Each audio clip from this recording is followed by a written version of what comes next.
you for the opportunity to speak with you today. I'm speaking as a radiation oncologist by training.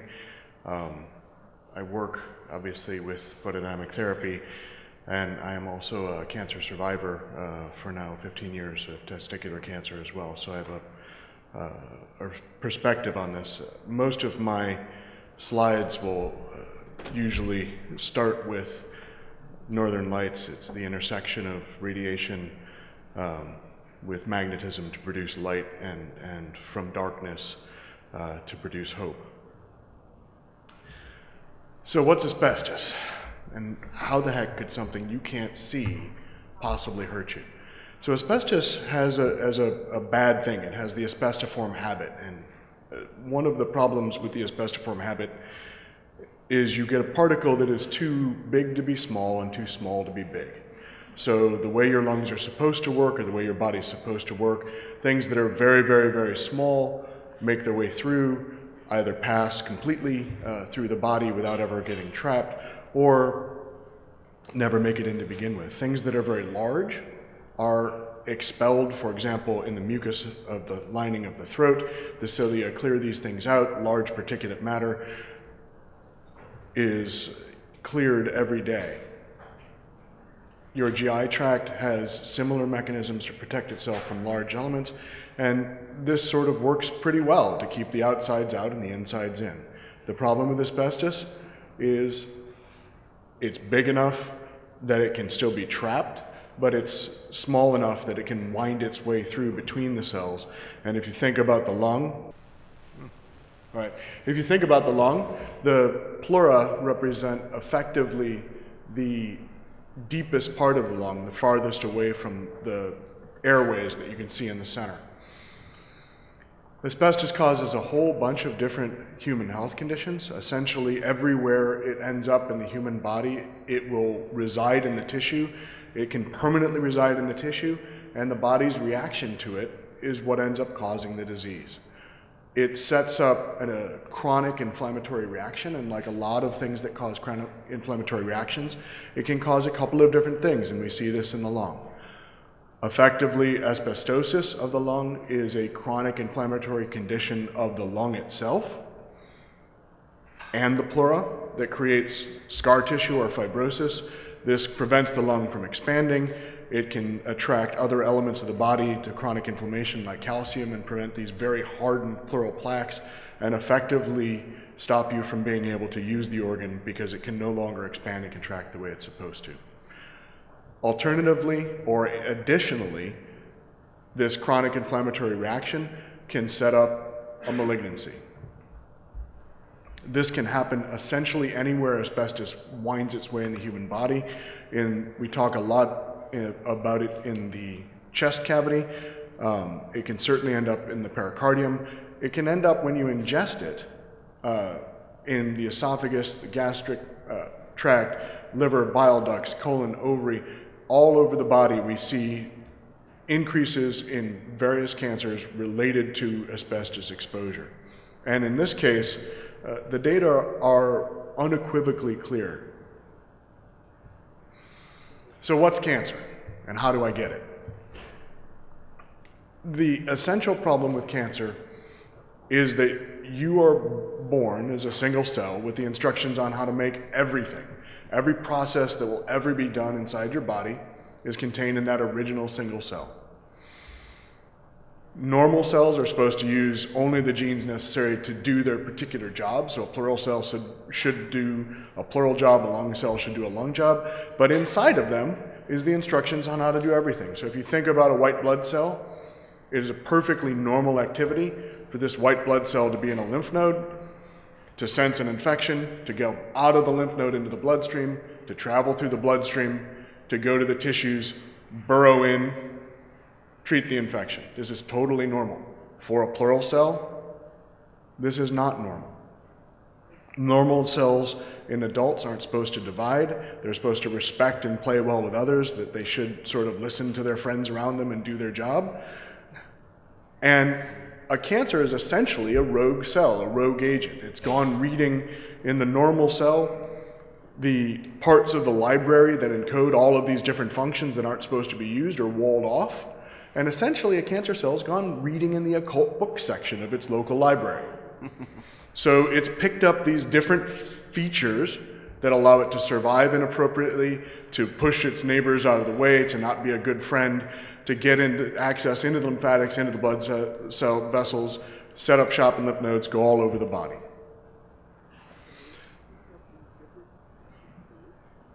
I'll talk more about how we find cancers because I think the other asbestos-related diseases are found similar in symptoms, and I'll talk about that a little bit toward the end.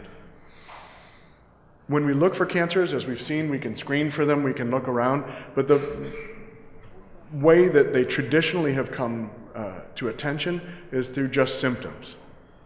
Your body is meant to function in a certain way, and typically when you have a part of the body not behaving well or not playing well with the team, whatever organ system that is starts to dysfunction. So you have a local symptom related to the involvement.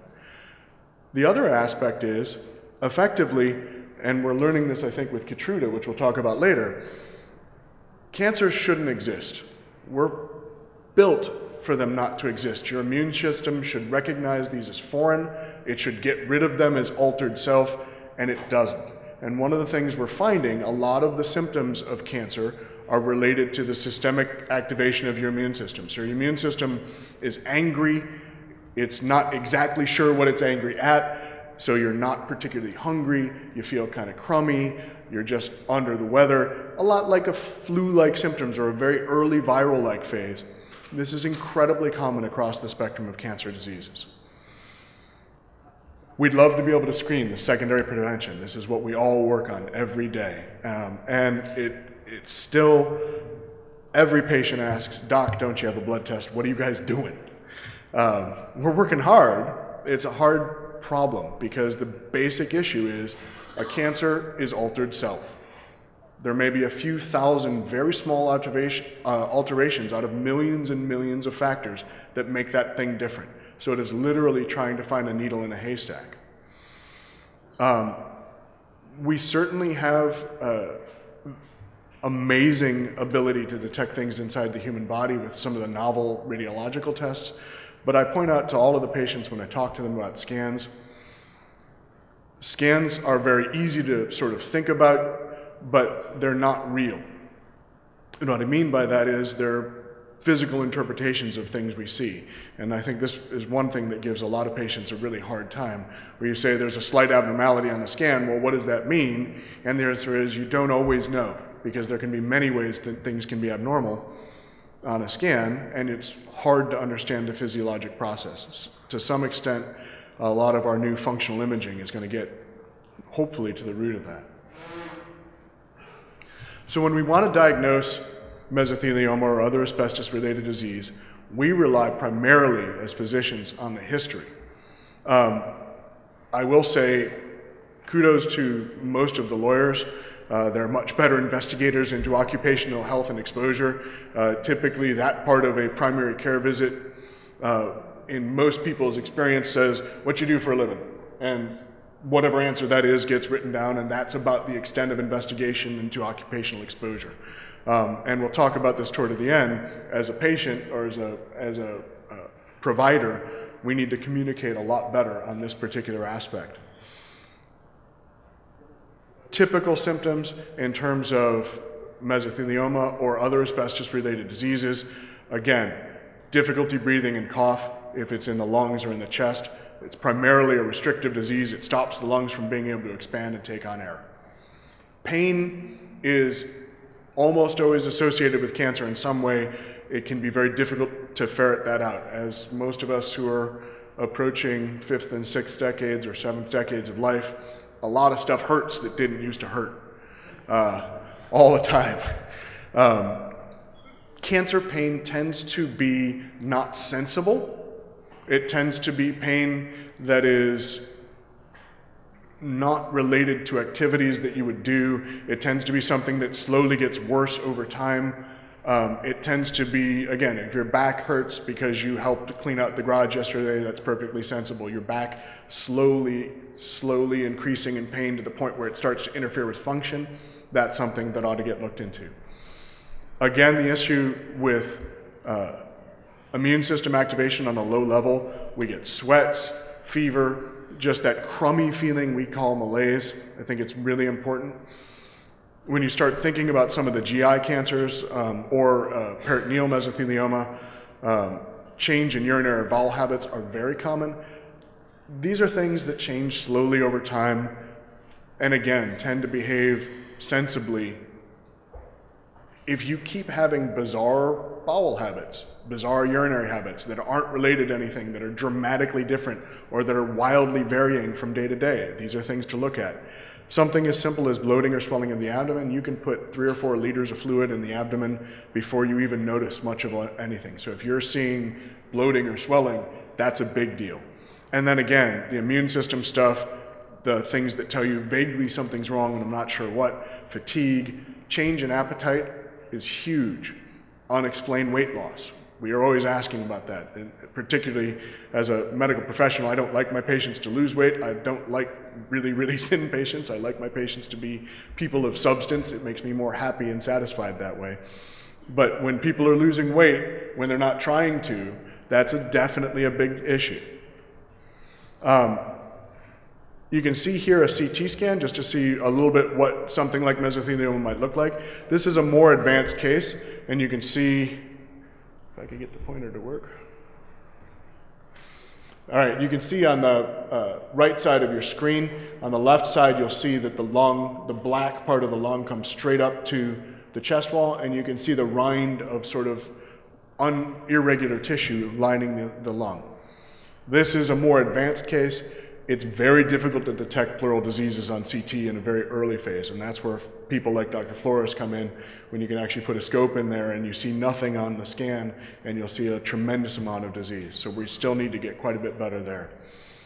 Very simple test. It turns out albumin, which is a blood protein, is becoming increasingly important in prognosis in a lot of these diseases. It's kind of a nice intersection of nutritional support with the inflammatory system, so I think this is becoming very big, and it's something we screen for quite a lot. There are a lot of other tests that end up being run as we're trying to sort of figure this out, and putting them all together is really important.